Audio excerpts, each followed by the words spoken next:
Swifts have been going through a big population decline recently, and it's due mostly to lack of nesting places. Swifts have been living alongside people for 2,000 years, using our structures within which to build their nests. And unfortunately, with a lot of modern buildings, there just aren't the little nooks and crannies available where the swifts would traditionally nest. So things like underneath old roof tiles, under eaves. Increasingly in modern buildings, those little places aren't available, and the swifts are really struggling to find spaces to nest. Tell me a bit more about swifts, because they're quite amazing birds, aren't they? Swifts are really amazing birds. They have the record for the fastest flight in level flight. So the peregrine has the record for the fastest speed in a stoop, but the swift takes the record for the fastest in level flight. Swifts migrate. They go to Africa for the winter months where there's an abundance of food, and in the summer they return here where they nest with us. They tend to arrive in April, and they're really the harbingers of the summer. They're what people think of as bringing the summer weather with them. So they migrate huge distances, and in fact swifts very rarely come down to earth. They only ever touch ground when they are nesting, and the rest of the time they live on the wing, they feed on the wing, they sleep on the wing, they even mate on the wing. Their food supplies are mostly insects, also some tiny spiders that are drifting about just up in the air. We call it aerial plankton, and the swifts will fly around and scoop up these tiny morsels of food. Sometimes they're things that we're quite pleased that they're eating, like tiny mosquitoes and midges. So does that mean that a habitat by the river is particularly good for them?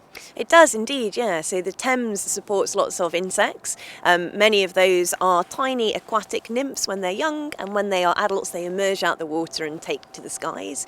So the swifts can use the area above the Thames as a feeding site. They often feed quite high in altitude, but they can also use the Thames as a way to navigate back to their nest sites. So they're pretty self-sufficient, but they need our help with nesting. Tell us about that. That's correct. So we can really help swifts out by putting up nest boxes, which are boxes you can attach to the outside of your house or any property, and they have space inside where the swifts can build their nest. They don't need cleaning out because swifts are very clean and they get rid of any mess themselves from their nest.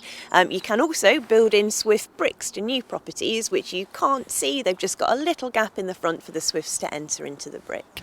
So the reason we're standing here outside this building is that this is a building that has swift boxes on it. Tell us about the boxes. So what you can see here is actually space enough for 4 families. So we've got 2 boxes side by side, and they're double decker. So you can just see the little hole at the base. That's where the adult swifts will enter and exit. And they'll build a very simple nest on the inside of the box. It's just going to be like a small circle made of feathers, which they actually grab from the air as they're flying.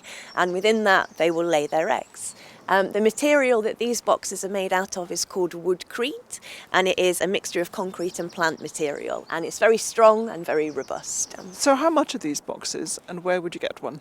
You can actually build some yourself. You can download some instructions and build one yourself out of wood, so that's got very little cost. They then go up in price to some very exclusive, very beautiful artistic boxes, but there's something for every budget. And if you need advice on where to find them and what types to get, you can look on the RSPB website, or you can look on Swift Conservation Trust website.